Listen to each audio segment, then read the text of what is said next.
The educator Dr. Maria Montessori once said, "The child developing harmoniously and the adult improving himself at his side make a very exciting and attractive picture."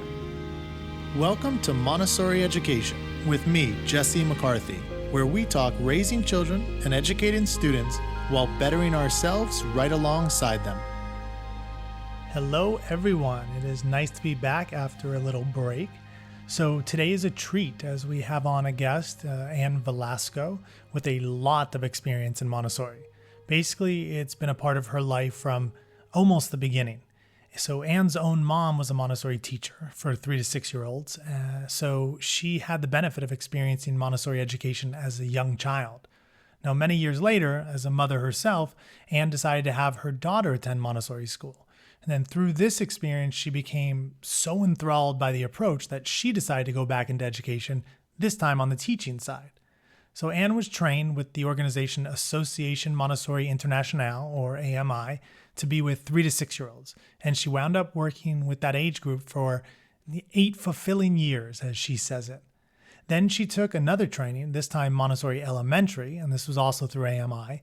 And afterwards, she taught for 3 more years in a lower elementary or age 6 to 9 environment. Now, if that wasn't enough, an opportunity came up to become what's called a trainer of trainers, and she took it. Eventually, in 2014, becoming an official AMI guide of adults. So that's that trainer of trainers. So since then, she has been conducting training courses geared toward those wanting to work with 3 to 6 year olds. And she actually is now the director of training at SIMS, which is the Southwest Institute of Montessori Studies in Phoenix, Arizona. Now, I connected with Ann when I was giving a talk out at SIMS last year, and ever since I've wanted to have her on the show. Now, we finally reconnected, a couple months ago, and she said she'd be happy to have a conversation for the podcast. So I was happy to hear that. And so today we get the wise and I'd say impressively composed Ann Velasco.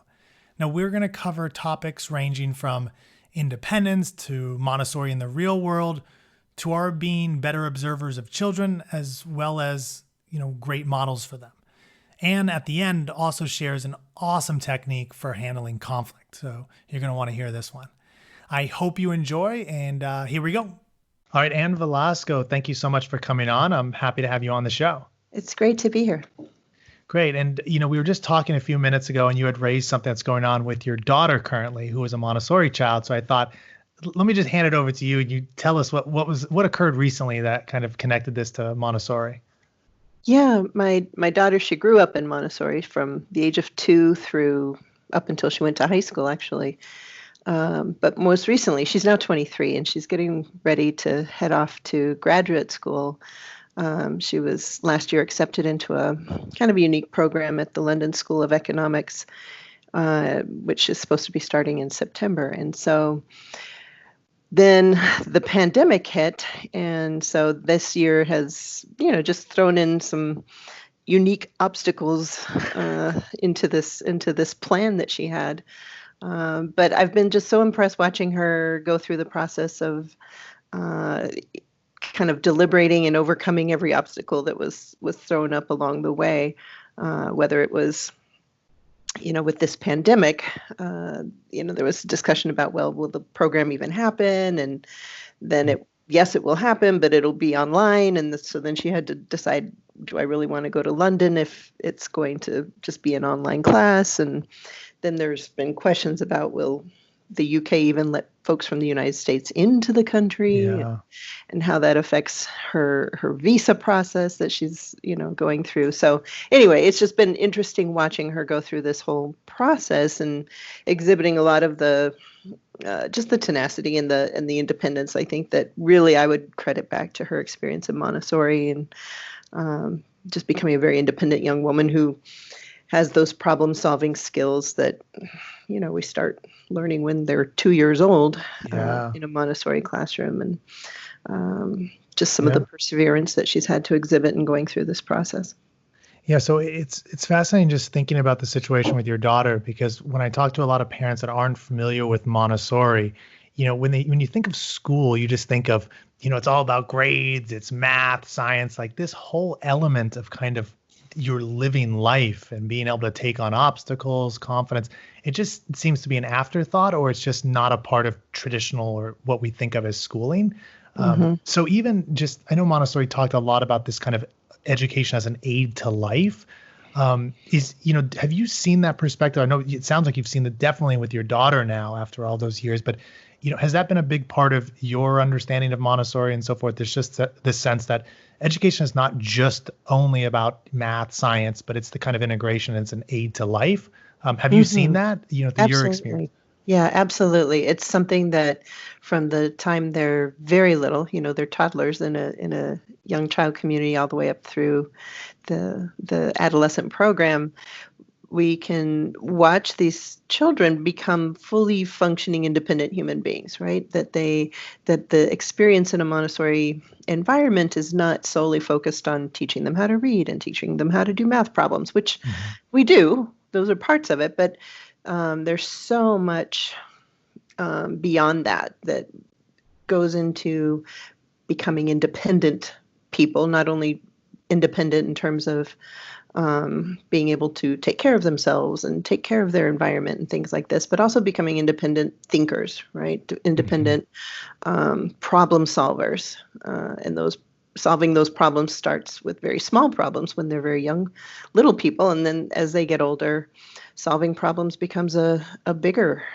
process for them. And developing social skills and becoming confident in their speaking and their communication abilities and things like this. And so all of this is part of what Dr. Montessori said would be considered aid to life, right? That it's these days we hear a lot about executive function as part of a goal for education, and that wraps in things like planning and organizing and self-control and making good choices and staying focused on tasks. And my goodness, these are things that the children do from a very young age, and that those types of executive functioning skills are cultivated from a very young age in all aspects of their experience in a Montessori classroom.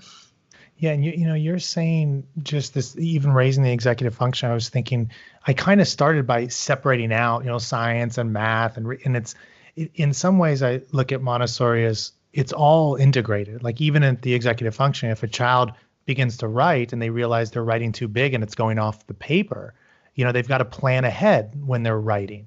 So it just seems like this, even myself, sometimes I'll separate out, well, we've got these skills for life, and then math and science and English, which is, quote, education, where it's all one. Like all of this is aiding the child. I even think of your daughter, gaining the confidence to do a math problem. Like that's a part of later confidence to take on, larger life problems. So it's not one or the other. It's kind of integrated. I mean, would you see it that way as well? Or do you see a separation, or how do you view it? No, absolutely. Absolutely. We see it, so many of these skills are wrapped up into every experience that they have throughout their experience. It's, if you think about some of our elementary age children, a part of and I think in some of your podcasts in the past, you've talked about the idea of going outs, where children going out is like almost like a little mini field trip that the children will plan for themselves, right? That if they're doing a research project, and research is a big part of our elementary experience in Montessori, if they decide they want to research, dinosaurs or baseball or whatever it is, whatever they're interested in, then often they will coordinate a little mini field trip for themselves, or maybe the small group that's researching these things. And so they have to plan it all. They do it all themselves. The teacher doesn't organize that for them.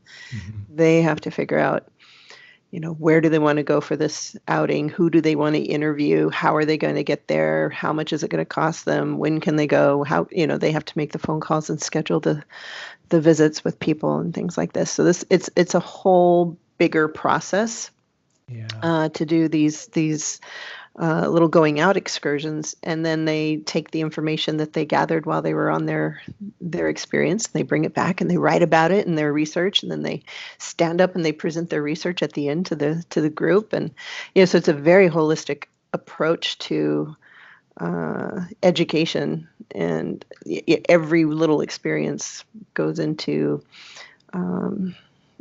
preparing the child for being independent and independently functioning in the world Yeah. later on. Yeah. And even, as you're speaking, I'm thinking to myself, we've got these things in Montessori, and I think just in life with good child development that are clear that every child needs this. Like every child needs to get out and go experience the world outside of the home or outside of the classroom. But I was just thinking that even when I started in education in relatively traditional school, we'd have traditional kind of field trips every year. And often they'd be the exact same field trip. And it just, as you were speaking, it hit me that, of course, in Montessori, as the children get older, no doubt, they start to say, well, I want to go to this place. And then they plan that. And I think they're definitely in an environment where the teacher or the guide is observing children's interests and listening to them. So I'm curious, this sense of definitely with Montessori, observation just plays a huge role. So not only kind of understanding the universal development of children, but then observing this unique child or children in front of you. So I'm curious, this is a big topic, but what's your take on observation or how Montessori talks about this? And, have you seen this be the big influential thing that I no doubt have seen in my life in your own work with children and adults? Oh, absolutely. Absolutely. Just building on what I was previously saying about the elementary child doing these going outs, that's based on what their interests are. It's not the teacher didn't assign a task and say, you will research this and then you will organize this outing, but rather it was purely child driven by what their interests are. And so part of our work as the adult is to pay attention. We have to pay attention to what is it that sparks the child's interest, because if they're driving that, then they're certainly going to invest a lot more energy and focused attention and time into doing the work than if it's something that I randomly assign. Most of my work has been with the younger children in the 3 to 6 age group, and that's the age that I'm preparing adults to work with these days. And so observation is just the foundation of everything we do with these very young children in the classroom. And that becomes a big part of the teacher preparation too, is just learning how to observe children in a way that is accepting. And so when we talk about observation from the standpoint of working with younger children, and older children for that matter, I think there's kind of two tasks that we have that we have to keep in mind as the adults. One is we have to think about observation from a standpoint of, like I said, acceptance. It's something that I'm not going in with specific expectations of what I'm going to see. Yeah. I'm not looking at this child with, certain biases. And when I say biases, I mean, so this child is 6, he should be doing this kind of work, or this child is 3, she should be engaging in this kind of an activity. I shouldn't have that preconceived idea of what I expect to see this child do, or he should be working with concentration at every moment, which is big for us in Montessori, right? We want to see children concentrating on work, and I don't want to downplay that, but the reality is that children are not concentrating every single moment of the day. And that's important for them too, right? So I think if we can kind of sit down and say, okay, I'm going to observe this child for the next 15 minutes and see what I can see without those ideas and those feelings and those biases, then it will serve us and the child so much better. Yeah, and just when you're saying this, because it's interesting, I just think back to my time. Like I think of it as like pre-Montessori, like the idea of observation. That it sounds so technical, like a scientific term. Like we're going into the lab and we're going to observe. And in some respects, you're just saying sit down and look at your child. And so it just because sometimes this observation seems like we've got to get our. I mean, sometimes you might want to have a pad out and really like take notes, but sometimes it's just as simple as. I might be a little worked up. I'm going to sit down and just look at my child, see what they're up to, right? So exactly. It's just a synonym, right? To look at or observe. Right, exactly. Just to look, just to watch and see what is, right? Yep. Not see what isn't, but see what is. And then the second part of our task, after we've observed in this kind of non-biased, accepting way, is to then interpret what we've seen and kind of say, okay, so what is the child communicating? What is the child conveying to me in not so many words, right? From what I have seen here. So an example of an observation a while back was that I'd had the opportunity to observe a little guy who was, I'm going to say he was probably not quite 4, a little under 4. And he was, roaming around the classroom, which children will do from time to time. Yeah. And then he stops and he talks with a child who is working. And after a while, then he keeps walking and he's walking and he's walking. And then at some point he finds, I think it was a cricket on the floor, and he tries to catch the cricket and the cricket gets away. And, so he's kind of into this cricket and seeing what he can do with the cricket for a little while. And then he gets bored with that and he continues walking around. And finally he goes to the shelf and he takes one of the knobbed cylinder blocks, the blocks of cylinders. And for anybody who's listening that doesn't know what this is like a block of wood. Picture a block of wood that's probably about 15 inches long and maybe 3 inches high, 3 inches deep. And inside this block of wood, there's some cylinders of different dimensions, and they each have a knob on top. And the children are supposed to take the cylinders out and then mix them all up and put them back into the holes or the sockets in this block of wood. And so it's just kind of this iconic piece of Montessori material. Anyway, he takes this knob cylinder block, and he's walking across the room, and he passes by several empty tables where he could have sat down to work, but he doesn't sit down to work at any of them. And he ends up on the other side of the room, and he puts this knob cylinder block down on the floor, and he kind of pushes it along, almost, I don't know, imagining it's a train perhaps or something. He pushes it along the floor, and then he turns around and he pushes it all the way back to where he came from. And then he picks it up and he takes it back over to the shelf and he puts it away. All right, so that's the 15-20 minute observation of this child. And so it would be super easy to fall into this kind of almost a judgmental interpretation of this child's experience of he's not working, right? Yeah. He's interrupting the child who is working. He's being disruptive with this cricket.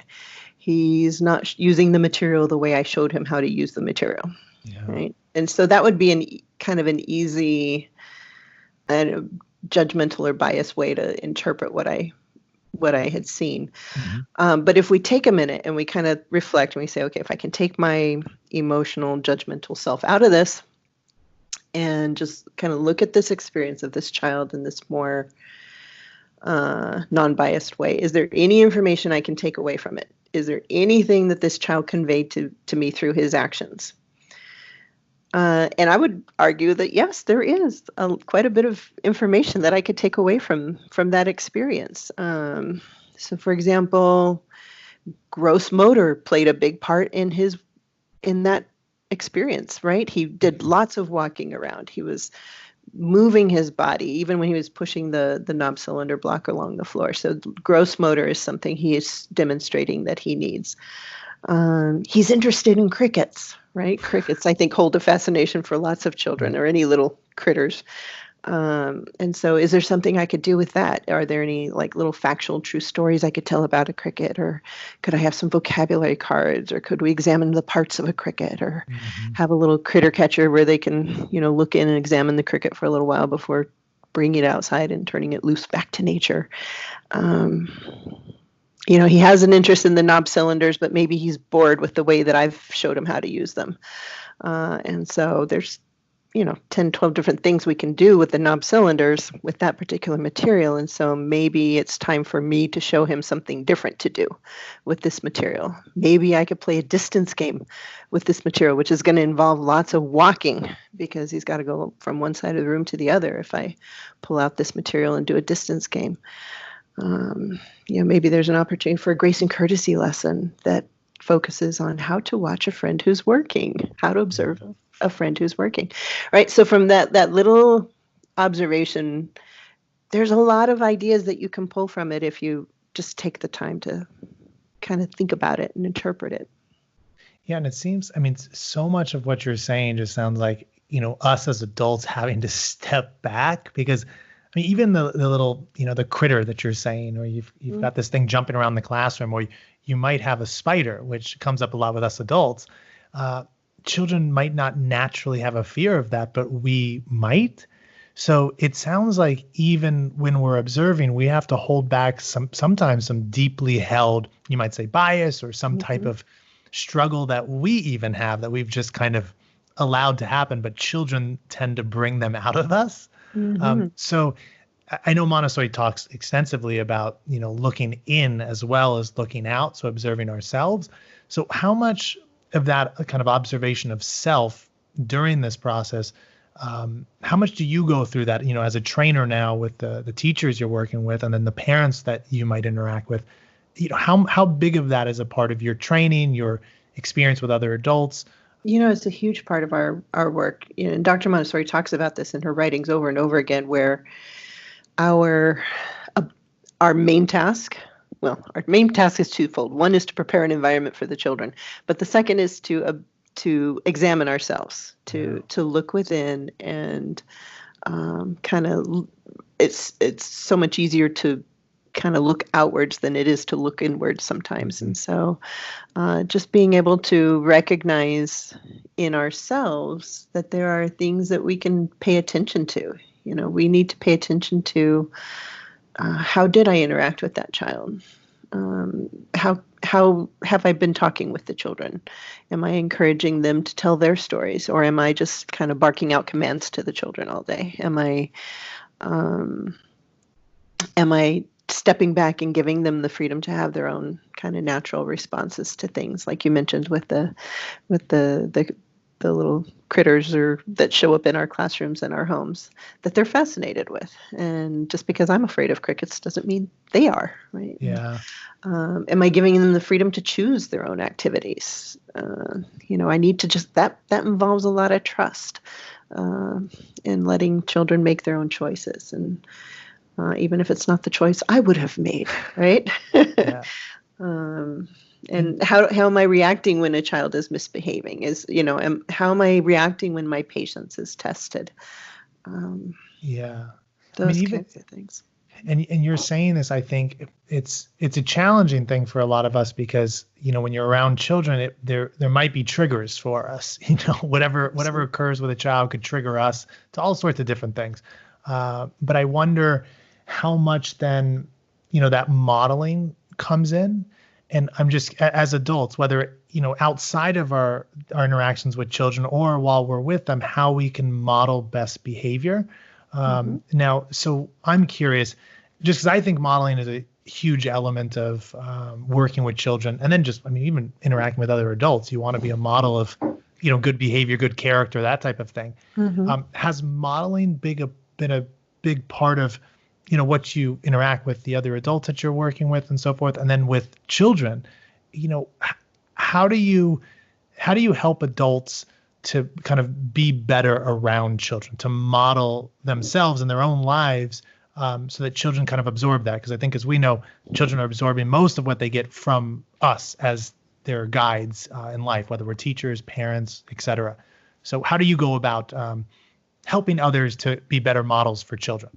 Well, I think it's just comes down to an awareness of ourselves, where sometimes we're so kind of consumed with what's going on outside of ourselves that we're not always entirely aware of the things that we're doing. So, and it comes down to our modeling of our own movements and how we're just kind of walking around the room. And, am I walking around the rugs the way I expect the children to walk around the rugs? Am I using the level of voice that I expect the children to use in the classroom? Am I listening? I think, just active listening is so important, and it's something that is just getting lost in our society, that to the detriment of the children, because everybody always has their phone or their device, that they're paying attention to, and they're just not taking the time to stop and get down at the child's level and look them in the eye and really listen to what they have to say.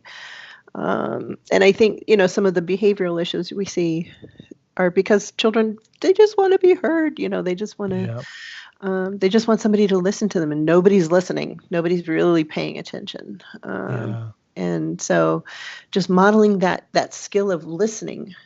Gosh, if everybody became respectful listeners, we'd be in a much better place in our world, I think.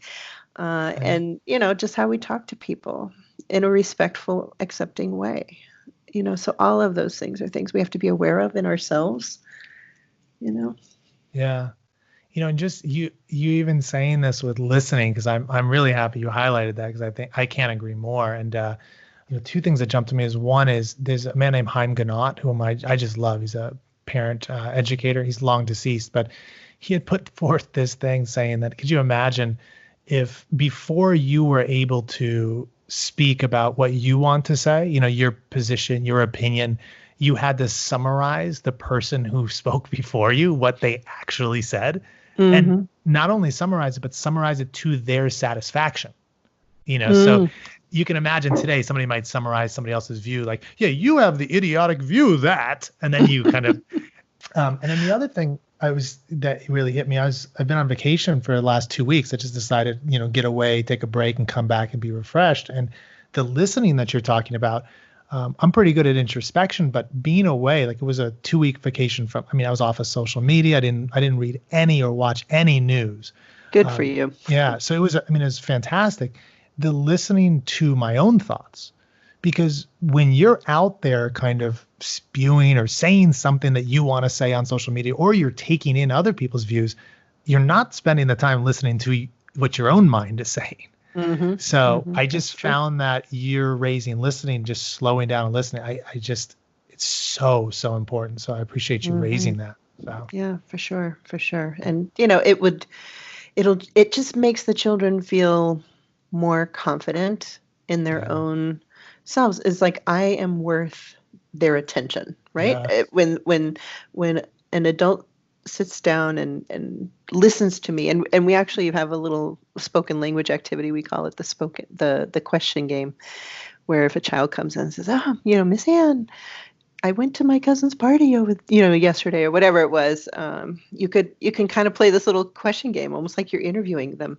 It's like, well, who was there, and where did you go, and what did you do, and when was it over, and you ask them all these little questions, and then at the end you summarize it back to them, their own story. It's like, wow, so you went to your cousin Johnny's birthday party, and while you were there, you did this, and you saw these people, and you'd had, this kind of cake for celebration. And it is almost a preparation for them to become storytellers. It's like, you just told that's an amazing story. Thank you for sharing that with me. And at the same time, they're feeling like they have that ability to communicate clearly, their own thoughts. Yeah, and I like the kind of summarizing, because I think, definitely with parents young children, they want to tell you everything, right? So I can totally empathize with a parent who child's just going on, and she's like, oh man, I got to get out of here for a moment. But that if you're asking questions and then you're summarizing at the end, it's like, this is meaningful dialogue versus, you're 20% in the conversation while your child is jabbering in your ear. Like, that's not really a conversation between two equals in terms of human beings. That's you just going through the motions so that your child feels heard or something. That's not real. Exactly. But what you just said, that's a conversation. Yes. And the other thing in terms of modeling, what hits me there is that maybe by your asking the questions and then summarizing this kind of organized fashion after, is that the child starts to realize, not like he's not journaling at home, but he starts to realize, maybe I should start asking other people questions as opposed to just talking, Yes, we say a conversation is two ways or more ways, right? Sometimes. And it's not just, and so for example, if the teacher wants to have a conversation about a particular cultural item that's sitting on the shelf in the classroom, it's not just the teacher saying, well, let me tell you about this thing and spewing all the information that we know about it, but rather really truly engaging in a conversation about it. What do you see? What do you see in this thing? Where do you think it came from? Yeah. And just kind of enhancing with little bits and pieces of our own. But we want the children to practice communicating Yeah. and sharing their own observations. Definitely. And I might be letting out a little secret here. I've never said this, but this is what I've been recently, I'd say over the last year or two, what I've been doing is I've been trying to get better and better at communicating with adults in terms of when there's contentious issues. And so what I'll do is I'm very interested in how people think about things and why they think about things. So I'll basically reach out to people who I don't agree with, but I think are respectful individuals. And what I'll do is I'll ask them their opinions. And what I found is I continuously ask questions, but I don't give my own opinion. And what I found, there's a big distinction between people that I could be on a phone call for 45 minutes and they never ask me a question.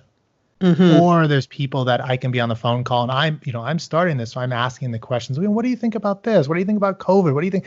And they'll give a response and go, but I'm curious, what are your thoughts on that?